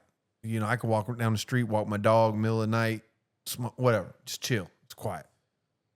My son and I are out on the porch, and a cop pulls up, and like 2 houses down, and he gets out of his car, and he starts just shining his light. He's obviously looking for somebody. I said, Dylan, you want to go see what he was looking for? We'll take one of the dogs. So we just took one of the dogs. We kind of just walked. White people shit. Yeah, it's definitely white people stuff. What's even more white people stuff is we were playing the cops theme song on the phone. Well, bad boy, what you gonna do? As we walk past his car, it's like, what you want? What you gonna do? And he's walking back to his car, now his flashlight's in, and he hears this, and he's just like, And he just started. He couldn't help but laugh. And I was like, and we walked back. I was like, you looking for somebody in particular? He's like, yeah, somebody, some teenagers. He's like, that's pretty funny though. I was Shit, like we see the popo. Yeah. Oh, fucking close the door, and you looking through the window. Yeah. Motherfucker, I ain't going out there. yeah. When I'm like we got pulled over one time going from a basketball game in a college game, and I was with one of my buddies, a black guy, and we got pulled over, and he just looked at me and he goes, I ain't saying a word. I was like, you better not. Don't say a word. Just sit there. And I did all the talking. It was like, I get us out of this if I can. Yeah, that's what the black card doesn't work, bro. Yeah. Let you have that. Yeah, that's right. He was like, you do all the talking. I was like, all right. But let me ask you this, though. Within your comedic journey, and I'm sure, like, let's just say if you had to explain that journey, like, to tell somebody exactly what you love, hate about it, how would you put it? I love the rush of it. I think there's a great energy and rush to being on stage. It's something that you can't reproduce. I think I love making people laugh, like, because it's real joy. Like life is so stressed these days, man, and the bills are so high, and there's so many things going. We said it before we started the podcast. Sometimes you get to bitching and moaning, you complaining, and then you're like, man, life's pretty good actually. Yeah. That's the parts I love about it. It can be very lonely. Comedian's a hard life because you're by yourself. It's a solo sport. You could be out there on the road by yourself. I mean, I've been to just this week and last week, I've been to 4 or 5 different cities and done comedy and just been on the road. Now I'm on the road for my work, so I do a lot of I just take advantage of it. And I find like karaoke bars sometimes, like, hey man, can I do some comedy here instead of a song or whatever? Like, so it's lonely and things like that. But like, I love it so much. I don't see a lot of negative to it. I got a question for you though, not to make it too gray or doom No, or go negative. ahead. Robin Williams, which is a legend in the sport, in the game, I guess. He's one Incredible. of the people, I guess, once you hear that, everybody, if you were born in the 90s or 80s, you know who that is. Like, you grew up with him. Yeah. There's a movie or scene or something or joke you've heard that stayed with you. Legend. And then you kind of, it's still these days something my brain cannot fully grasp. How can somebody who's basically the picture of joy that makes everybody laugh from all ages in general and whatever committed suicide? It's kind of like, how can unhappiness reached Mr. Happy himself? Here we go. And then one thing you kind of said, it was like, okay, as a comedian, it's fun, but at the same time, it's lonely. It's lonely. It's like, talk to us about, I guess, you may say the negative or the mental negative aspect of it. I'm about to get deep here. That's most comedians are depressed because a lot of us have been through stuff. Great comedy comes out of great pain a lot of times. Yes. If you look at comedians, they've been through something. And a lot of times it's therapy for us. A lot of times I get on stage and I'll talk about things that have happened in my past or something, or divorce or things I've gone through. And it's the first time I've been able to talk about it and get it out. So it's therapy a lot of times. But I mean, Robin Williams is a perfect example of somebody who committed suicide and you never knew what was really going on. Yeah. Because he's making everybody else laugh around him, but he never found inner peace and never what's making what's making you happy. You trying to make everybody else happy. And then there's, the pitfalls of somebody like that, fame and fortune, drugs and, all that. There's all that, there's pitfalls in just making a little bit of money. Robin Williams' money different. You know what I'm saying? Sure, So for sure. But like it is, there's a lot of depressed comedians, man, that go through a lot of stuff, and you're hearing their pain through their comedy of the stuff they've dealt with, and that's the way they deal with things. It's weird to say that, but like, I don't know, some of the funniest people I know have gone through like some real trauma, and you're like, man, how did you find it out of that? And it's because of, so to speak, the ashes they've rose from that's making them into. But yeah, I was the same way when he did that. It was like, well, how can somebody so funny to me and it brings so much joy to other people? Because if you don't find joy in yourself, though, that's the key to it. Yeah. You've got to be happy with yourself. Yeah, we got to love ourselves. It's easy to make other people happy than make themselves happy. Yeah, because you can think of somebody right now don't love themselves. Yeah, we run into it ourselves. Yeah, we run to the man, I don't feel like I look good today. Or I don't, Yeah, you do that yourself. Some people just go to the extreme. You got to be able to love yourself. But the thing is, that when people speak about loving themselves, I always say, where does that line between loving yourself and selfish, where does it draw that? What do you mean? Between loving, quote unquote, loving yourself or being selfish, where do you draw the line at on that? I don't put them in the same category. I do. Because if you love yourself, let's just say per se, if you feel like you loving yourself, you got yourself the nicest car, the nicest clothes, the nicest shoes, the this and this and this and that. Someone's gonna look at it and be like, okay, this dude's selfish. He only think about himself. He only value himself. That's the only thing he prioritizes. That is a selfish way of looking at it. So that's why I'm saying I always look at. I think we're all selfish in some level. Yeah, but that's what I'm saying. Where do you draw the line on that matter? But I mean, if you love yourself, I mean, I just don't feel like I don't even think about it in the same sentence like that. I guess I never put it. I've looked at it that way. Like I've looked at it that way when it's kind of like when you be like, oh, you got to do some self love, and then while you're doing the self love, it's kind of like, oh, but you're being selfish. It's kind of like, okay, dude, which is it? But But I had to just. I mean, story for another day. Yeah, I love. I mean, I think it's really hard to find a way to love yourself. Like I think being by yourself, being It's lonely, tough. It's tough. yeah. You just find those moments. I run into that a lot because I'm a single father. I'm by myself. I have my sons. They're older too now, and they actually live with me now, roommates, which is cool now. But it wasn't always like that. And so, and then I'm single and by myself, and I have people in my life. Like I have a village. Like my ex her and I are super close. And her kids and her family and people, like and our circle of friends.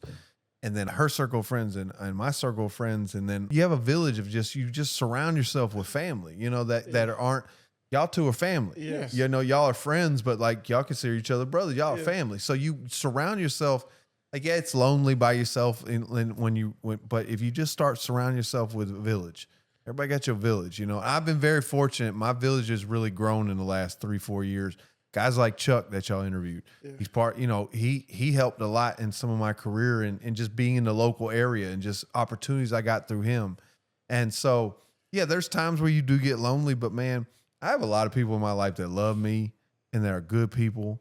And just, man, life's good, man. And I just can't wait for the next step because there's been some things that happened recently that have been negative. They haven't gone my way. Yeah. That's the. But that means that the down roller coaster is about to come back up. Yeah. You know what I mean? So life's good, man. And that's what's gonna make you enjoy the good times. Yeah. Man, you remember when? Fuck. Yep. How bad it was then? I'm with the spicy yo-yo on the Haitian Kings Podcast, bro. Like, life is good. Oh yeah, it can't be any better You know than what I'm that. saying? What's good? What are we worried about? Like, you know what I mean? Like, I'm just, it really is like, I say that, but like, life's good, man. You'll go through. Everybody goes through depression. That's life. That's life. Just don't get stuck in it. I've had times where I've got stuck in it. Let me have you. We're gonna segue to the last question I'm gonna ask you. See, if you had to go back to speak your 10-year-old self, what would you tell them? Close the door. Mom's coming. I feel like, wow. Why you say that? I feel like I'm curious to know why.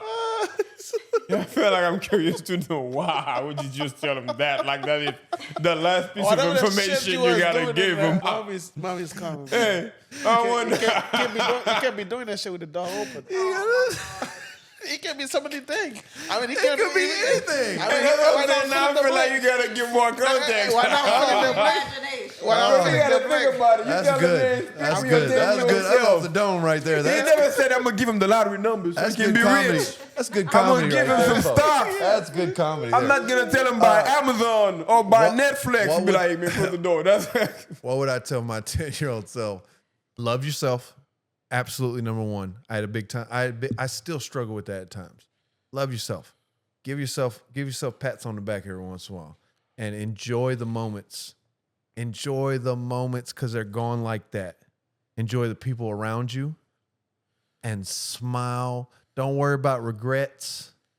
Because look, if I went back to my 10-year-old self and I said, "Hey, don't do this, this, and this," then I wouldn't be sitting right here, right now, with y'all, and this is where I'm supposed to be.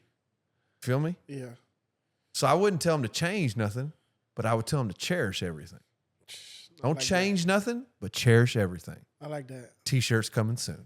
I mean, that's a good because I'm not joking. I'm putting that on a t-shirt. Oh yeah, put that on the Bumper exactly. stickers, all that. I'm gonna need No, that but I clip. All right, that's a motto. Hello. I mean, that's a good because from time to time, like I'll be calling them, I'll be like, man, you know, I think sometimes like anxiety, you have anxieties, things that you're thinking about, like the future, like oh man, my bill's gonna be due in 30 days, right? Thanks.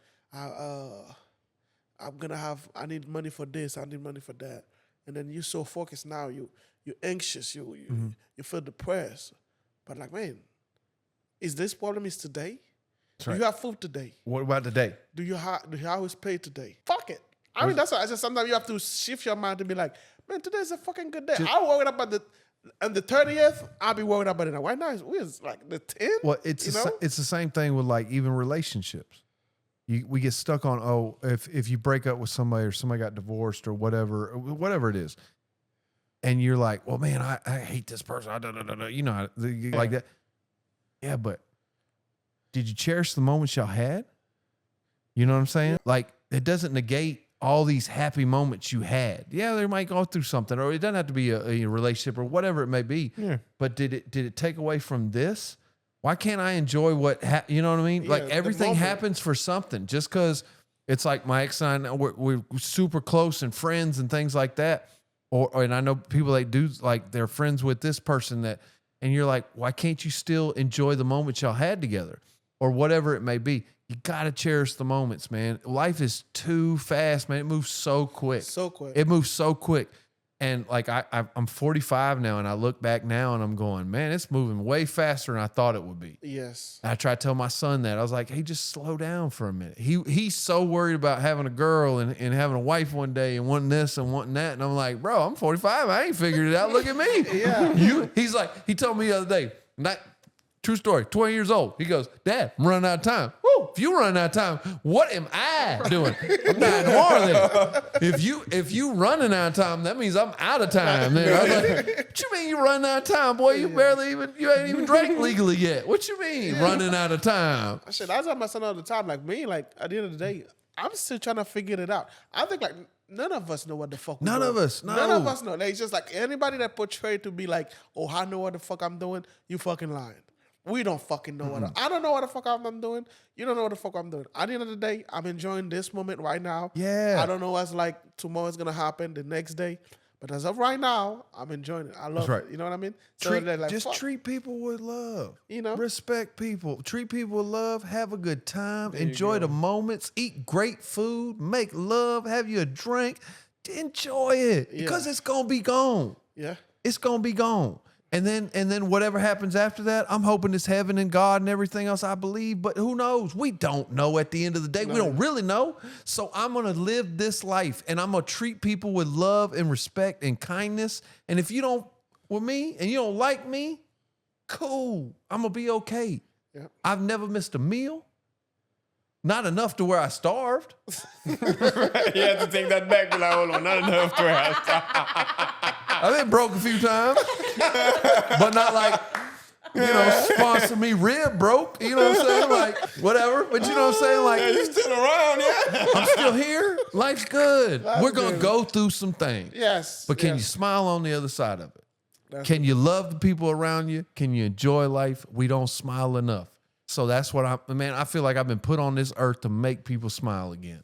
Bring some joy back in. Make it matter. I have a life motto. If you can take anything from this podcast, man, make it matter.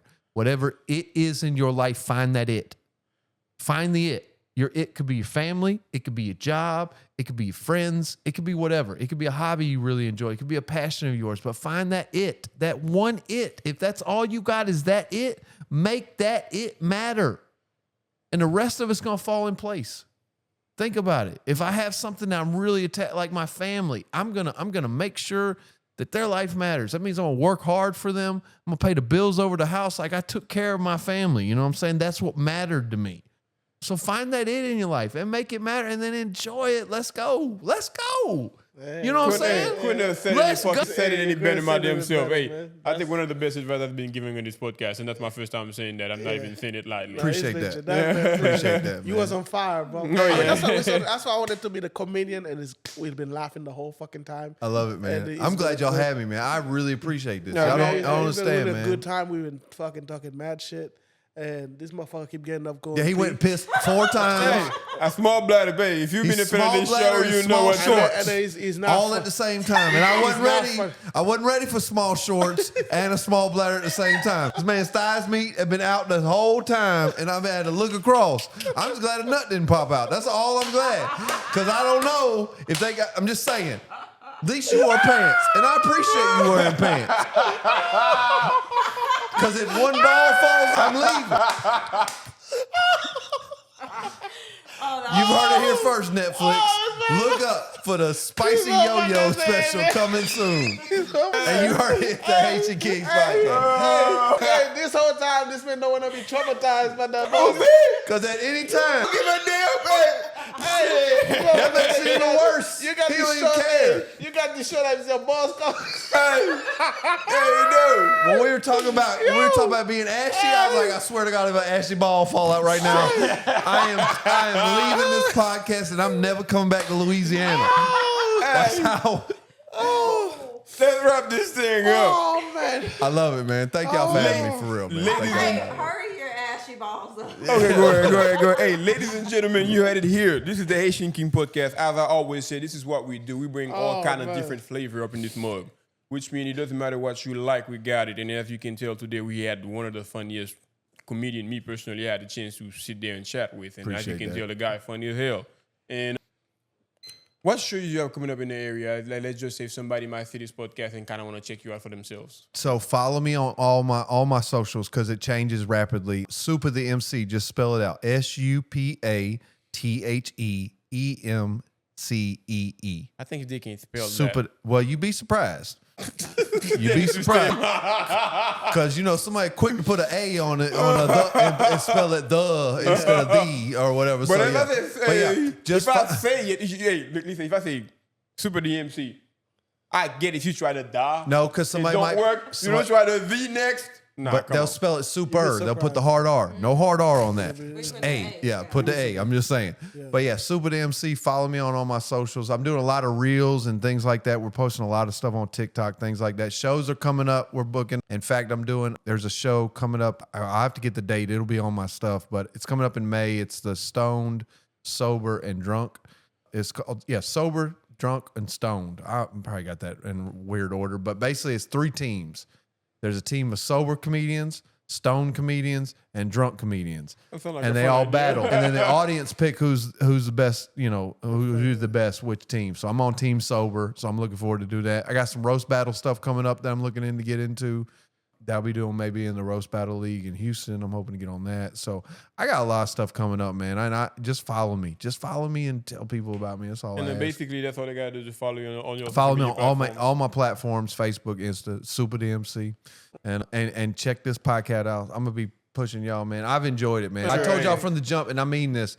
One of the most professional podcasts I've seen, and I watch a lot of them. And I'm talking about big wigs, and you guys are it looks good, professional. You guys got something, man. Keep pushing for real. Thank you, Thank man. you so Thank much, you. man. Really, I we really appreciate appreciate it. it, man. It was a blast. Hopefully you enjoyed it as much as I we have. did, but pants. And next time I'll wear longer pants. Hey, I'm gonna tell you, it's a funny story. Yesterday was laundry day, but that's a long story. It's a long, unfunny story. We know. It's a funny story y'all need to hear about. You are so easy talking, man. You make Man, it let's so wrap easy. it up. It's a all long right. and funny story y'all don't hear about. But like as always, just to wrap it up, like follow, like, share, and subscribe, and get in the comments. Let us know what you think. If y'all think this man is funny or not.